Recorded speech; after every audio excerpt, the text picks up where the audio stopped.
You picked the late slot because it was the only one available. That's what you told yourself. The self-storage place on Route 9, the one with the orange sign that's been flickering since October, had 1 unit left in your price range, and the only time they could get you in was after 10 on a Wednesday. Which, fine, you've done weirder things for a good deal. You drove out with a car full of boxes from the apartment you're trying to forget about, and the woman at the front desk, folding table behind plexiglass really, handed you a key card and a photocopied map and said, Unit 114, B corridor, first left past the double doors. Didn't look up. The rain started on the drive. Not hard, just that early spring kind that feels like it's been falling for days even when it just began. Everything smelled like wet concrete and thawed soil. You carried the first box through the double doors and the hallway stretched ahead under fluorescence, some buzzing, some dead, some flickering in that rhythm that tires your eyes if you watch too long. B corridor, first left. Numbers tracked fine. 108, 110, 112, 114. You swiped the key card, rolled up the door. Concrete box, 8 by 10, single bulb on a pull chain. That universal storage unit smell of cold metal and dust. Like they're all contractually obligated to smell like that. You went back for the second load. Rain still steady. Car to hallway to unit. Simple enough to do half asleep. Third trip, the hallway felt longer. Not dramatically, not provably, but the walk from the double doors to the first left took an extra 10-15 seconds. You counted steps without meaning to. 62. First time was closer to 50. But that's what happens at 11 p.m. in a fluorescent corridor when you're tired and carrying a heavy box and you skipped dinner. Your brain gets bored and starts measuring things it has no business measuring. You told yourself that. Mostly believed it. Fourth trip, you turned into B corridor and the numbers started at 112, not 108. You stood there with the box on your hip, staring. 112. Clear as anything. The corridor didn't have doors before this one, just wall. Smooth, unbroken wall where 108 and 110 should have been. You found 114. Put the box down, walked back and counted. 112, 114, 116, 118. End wall. 4 doors total. Before, there had been more, 6 on each side at least, numbers into the 130s, 140s. You remember glancing at them. But maybe you imagined that. Maybe the corridor was always this short and you weren't paying attention. Who memorizes a storage hallway on the first walk through? You went back to the car for the last load. The rain had thickened. The parking lot was empty except for your car and one other, far back, that you didn't remember from before. Something about it looked settled. Water pooling around the tires like it hadn't moved in a long time. The kind of stillness that accumulates. Inside, the double doors clicked shut and the hallway was warm. Warmer than before. Not uncomfortable, just noticeable, like the building exhaled. The fluorescence had stopped flickering, every tube steady, which should have been reassuring. You turned left into B corridor. The first door said 114. Just 114. One door in a corridor maybe 10 feet long, ending in a wall. No 112, no 116, just yours. Like the others had quietly packed up and left while you were outside. You stood there too long. The pull chain light inside your unit was on, thin yellow line under the door, glowing on the concrete. You know you turned it off. You remember the loud click of the chain in the silence, how it made you flinch, and how you felt stupid about flinching. That kind of detail sticks. The rain sounded very far away now. The hallway hummed. Not the lights, something lower. A vibration in the floor or the walls, the kind you feel in your jaw before your ears catch up. Your keycard was in your hand. The box was getting heavy. You thought about the woman at the desk, whether she was still out there.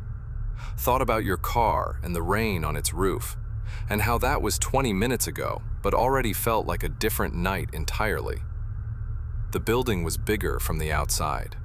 You're sure about that? It was definitely bigger from the outside. The light under the door flickered once and held. You shifted the box in your arms. And behind you, back toward the double doors, back down the hallway you weren't confident was still there, you heard a storage door rolling open. Slowly. Metal on metal. Taking its time. You didn't turn around. Not yet. You thought about the woman at the front desk. Folding table behind plexiglass. Photocopied map. Didn't look up. That was the detail that kept circling back. The one your brain kept nudging like a loose tooth. She didn't look up. Not when she handed you the key card, not when she gave you the map, not when she told you the unit number. Her eyes stayed down. And you'd read that as bored. Late shift, minimum wage, couldn't care less about another renter hauling boxes in the rain. But bored and avoiding are different things, and they look the same from the outside until you have a reason to wonder which one it was. Did she know what was in 118? Did she know why the corridor felt wrong? Why the doors were vanishing? Why the building smelled like something it shouldn't? Was that why the desk lamp was on but the overhead lights were off when you passed through? Because she'd already gone? Because she goes home before midnight and leaves the building to whoever comes after, and whoever comes after isn't you. The hallway hummed. That low vibration from before, the one that lived in your jaw, was back. Or it had never left.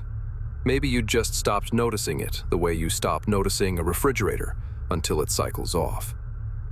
The air was warm and thick, and the smell from 118 was settling into it like dye in water, spreading slow, finding the lowest places. You put the box down. You did this without thinking, the way you put things down when your hands need to be free. And the fact that your hands wanted to be free told you something your conscious mind was still negotiating with. You straightened up, rolled your shoulders, looked at the double doors at the end of the hallway, the way out, the front desk, the parking lot, your car. The double doors had a window, a narrow rectangle of wired glass in the left door, and through it you could see the edge of the front room, the plexiglass partition, the dark shape of the folding table. And standing behind the table, not sitting, standing, the outline of a person backlit by the desk lamp. They weren't moving. They were facing the double doors, facing you if the angle was right, although the wired glass was too dirty and the distance too far to see features. Just a shape. A person-shaped absence of light, still as furniture, positioned behind the table the way someone stands when they're waiting for something they know is coming. It could be the woman. She could have come back. Or she could have never left. Maybe she'd been in a back room, a bathroom, getting something from her car, and now she was back at the desk and she was standing because she was about to close up and lock the front door and go home. That was reasonable. That was the kind of thing that happened at midnight in a storage facility, staffed by one person who was probably tired and underpaid and ready to leave. But she'd been sitting before, behind the plexiglass. You remembered that specifically, the folding chair, the way her head was angled down at the table, the desk lamp making a warm circle on the surface. And this person was standing. And this person was still. And in your experience, people who are about to close up and go home don't stand perfectly motionless in the dark, facing a door they could just walk through. The rain was louder now, or maybe you were more aware of it. You could hear it on the roof, a diffuse static that could have been comforting in any other building on any other night. The fluorescent above 118 flickered again. 2 skips this time. The smell was thicker. You breathed through your mouth without deciding to. You looked at your unit. 114. Closed. Your boxes inside. Your things. Then you looked at 118. Half open. Dark. Breathing out that smell. Then the double doors. The figure behind the table. The 3 points of a triangle with you in the middle. And none of the points were good. Your phone was in your back pocket. You pulled it out. 11:52 p.m. You had 2 bars of signal, and the screen was too bright, and your hands were steadier than you expected, which either meant you were calmer than you thought or scared past the point where your body could express it usefully. You could call someone. Your brother. The police. You could say there's a smell coming from a storage unit, and someone is standing in the dark in the front office, and I'd like to leave, but the person between me and the exit doesn't feel like someone who works here. Except that sounded insane. That sounded like the kind of call that gets you a wellness check and a patronizing conversation with an officer who explains that storage facilities smell, and employees stand sometimes, and being scared isn't an emergency. You open the camera instead. You don't know why. Reflex, maybe? The modern instinct to document before you process. You pointed it at Unit 118 and took a photo. The flash fired, which you hadn't intended, and the hallway went white for a fraction of a second. And in that fraction, you saw the inside of the unit. Boxes, like yours, stacked along the walls. Clothes in black garbage bags. A suitcase on its side. Things that looked like they'd been placed there by someone who was planning to come back for them. Normal storage stuff. Except on the floor, in the middle, there was a clear space where the concrete was a different color. Darker, stained. The kind of discoloration that happens when liquid sits on unsealed concrete long enough to soak in and never quite comes out. The flash died. The hallway was fluorescent again. The image on your phone screen was bright and sharp, and it showed you exactly what you'd seen, plus one thing you hadn't. Against the back wall, behind the stack of boxes, there was a door. Not a storage door, a regular door, the kind with a knob, set into the cinder block, as if the unit connected to something behind it, something deeper in the building. A room that wasn't on the photocopied map. You lowered the phone. The smell was in your mouth now, on your tongue. You were swallowing against it without meaning to, and your eyes were watering. And the reasonable part of your brain, the part that had been working very hard all night to keep things manageable, was finally, quietly, shutting down. Not in panic, in acknowledgement. The way you stop arguing with a fact that has too much evidence behind it. Someone had been in that unit. Not someone storing boxes. Someone who had come to this building the way you came to this building. Late slot, good deal, car full of things from a life they were trying to rearrange. And they'd gone into their unit, and something had happened. And now the unit smelled like that, and there was a stain on the concrete, and a door in the back wall that led somewhere you were not going to go. You looked at the double doors. The figure was still there, same position, same stillness. But closer. Not closer to the door hadn't moved, but the shape was larger in the window, as if they'd taken a step forward while you were looking at your phone. Just one step. Patient. The way someone moves when they don't need to hurry. Because they know the building better than you do. Because they are the building, in a way. Because they've been here every night, behind the plexiglass, not looking up, handing out key cards and photocopied maps, and directing people to corridors where doors vanish, and units have rooms behind them, that aren't on any map. You pocketed the phone. You didn't take your eyes off the double doors. The figure didn't move. The rain drummed on the roof. The fluorescents buzzed. Unit 118 breathed its slow, sweet, terrible breath into the hallway. And you stood between your unit and the exit. And you understood. Not all at once, but in a way that had been assembling itself all night, piece by piece, like a puzzle you'd been solving without knowing it. That the woman at the desk was not the woman at the desk. That the late slot was not a coincidence. That the last unit available was always the last unit available. Because the other tenants didn't leave. They just stopped coming to the front desk. They just stopped walking to their cars. Their things stayed, and they didn't. And the building went on being a building on Route 9, with a flickering orange sign and a website where you could book a unit online at a very reasonable rate. The figure in the window shifted. A small movement, a tilt of the head maybe.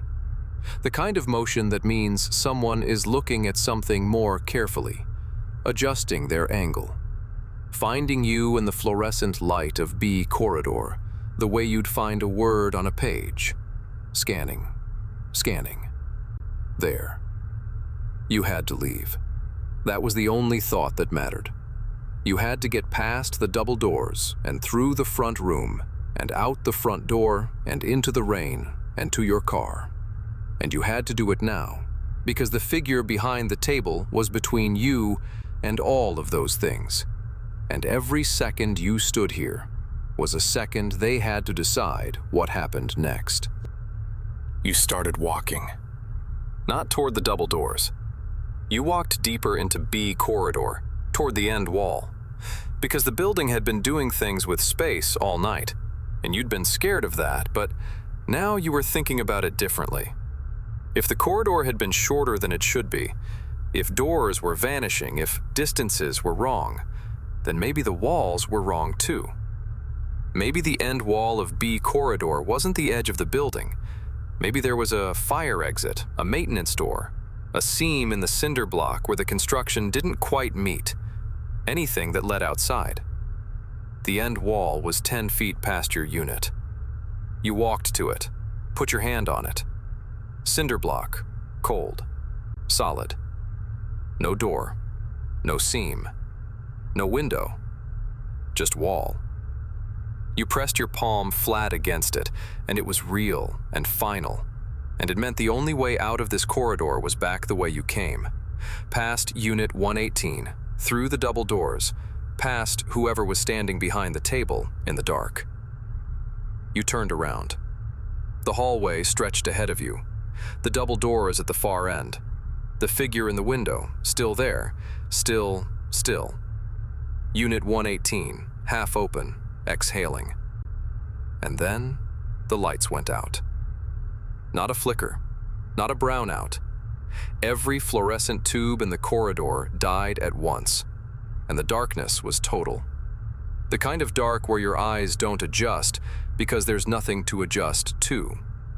The kind where you can feel the space around you change shape because your brain, denied vision, starts guessing, and its guesses are always worse than reality. The hum stopped.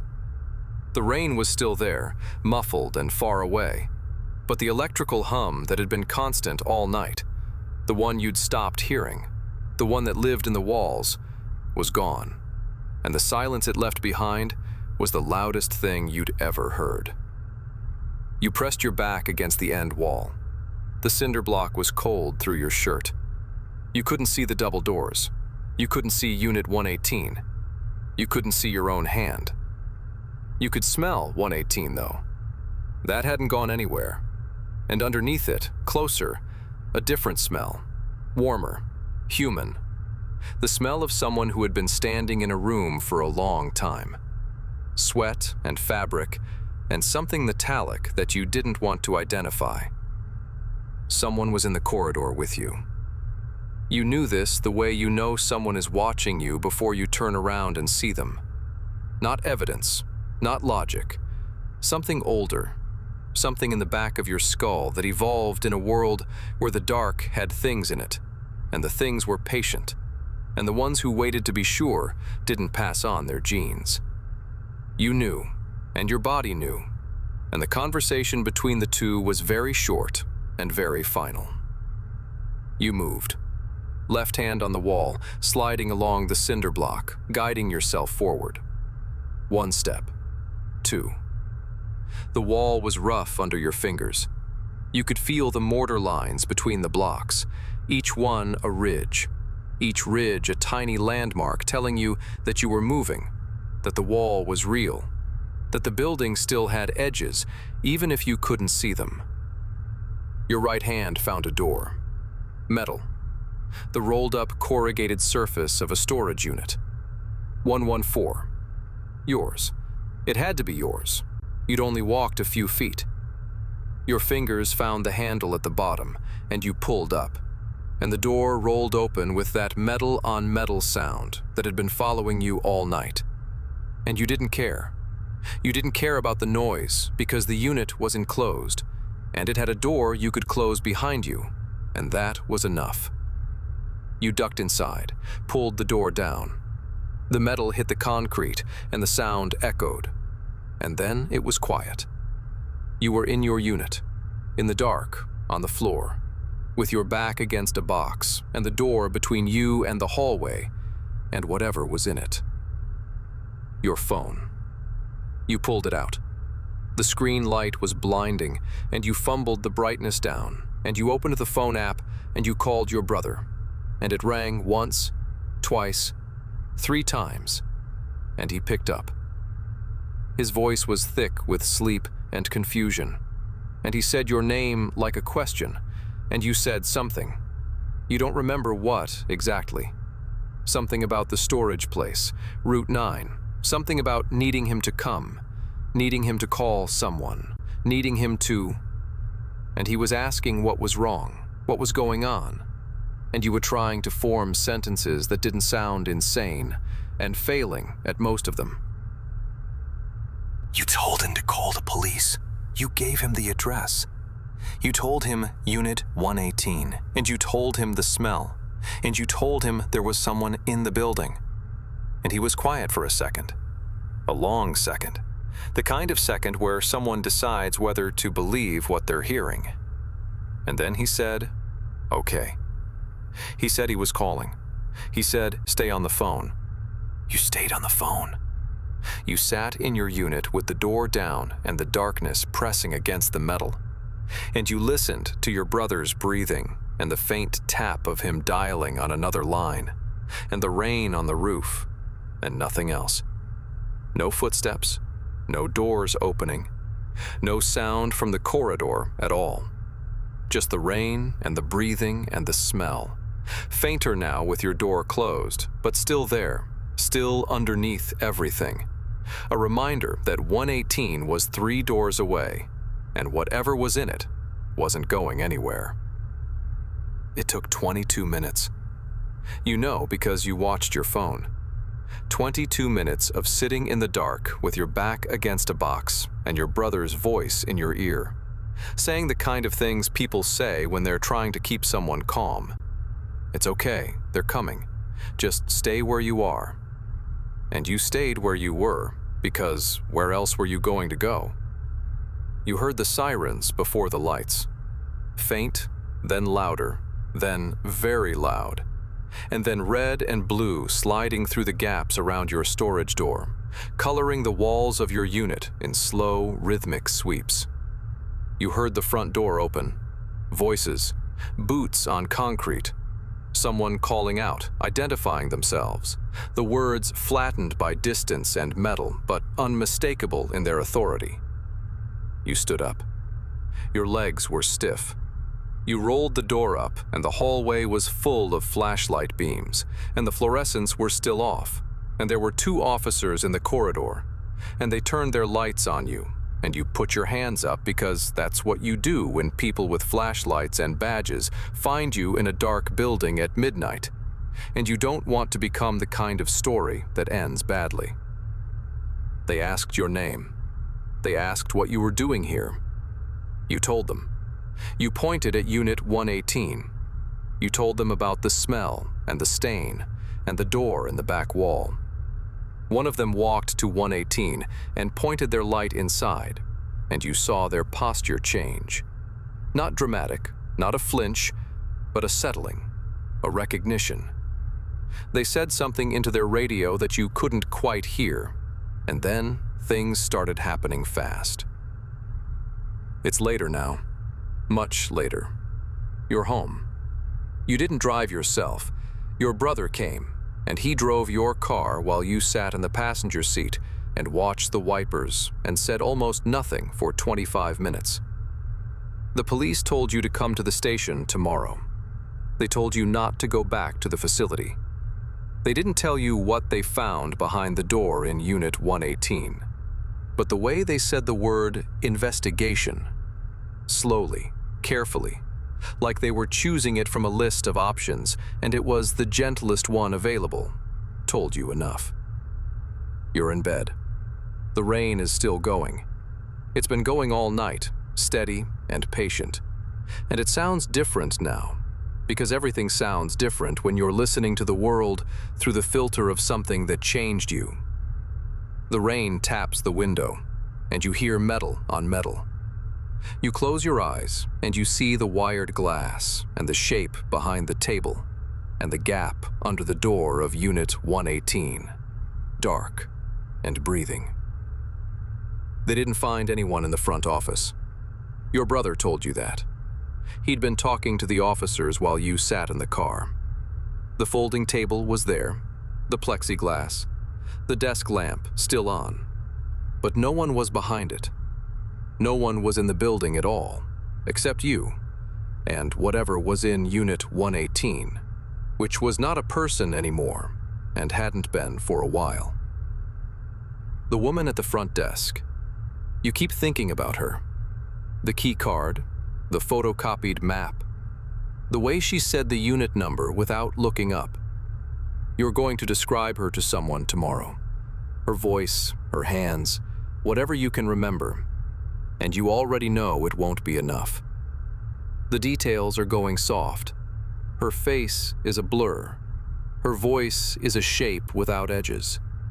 You remember the words, but not the mouth that said them. And that terrifies you in a quiet, bone-deep way that the hallway didn't. Because the hallway was strange. The hallway was wrong. But the hallway wasn't a person who looked you in the eye, who didn't look you in the eye, and sent you down a corridor towards something they knew was there. You pull the blankets tighter. The rain taps. Your phone is on the nightstand and the screen lights up with a notification. Your brother, texting to make sure you're okay. You type back a word that means yes and isn't true, and you put the phone down and you close your eyes. You think about the other car in the parking lot, the one in the far corner, the settled one. You wonder whose it was. You wonder if they booked online, late slot, last unit available, a very reasonable rate. You wonder if they walked past 118 and noticed the smell, and told themselves it was a dead raccoon, the way you almost told yourself, the way anyone would. The rain, the window, the dark. You're almost asleep, and just before you go, you think about the key card on your kitchen counter, the one they gave you, the one that still works, the one connected to a unit in a building where someone stood behind a desk and handed out maps to corridors that led to rooms that smelled like the end of something. You won't go back. You know that now. The boxes can stay. Your things can stay. Whatever's in Unit 114 can sit under a 40-watt pull-chain bulb until the lease runs out and someone else opens the door and finds your life stacked neatly against the back wall, waiting, the way everything in that building waits. The rain sounds like metal. You let it.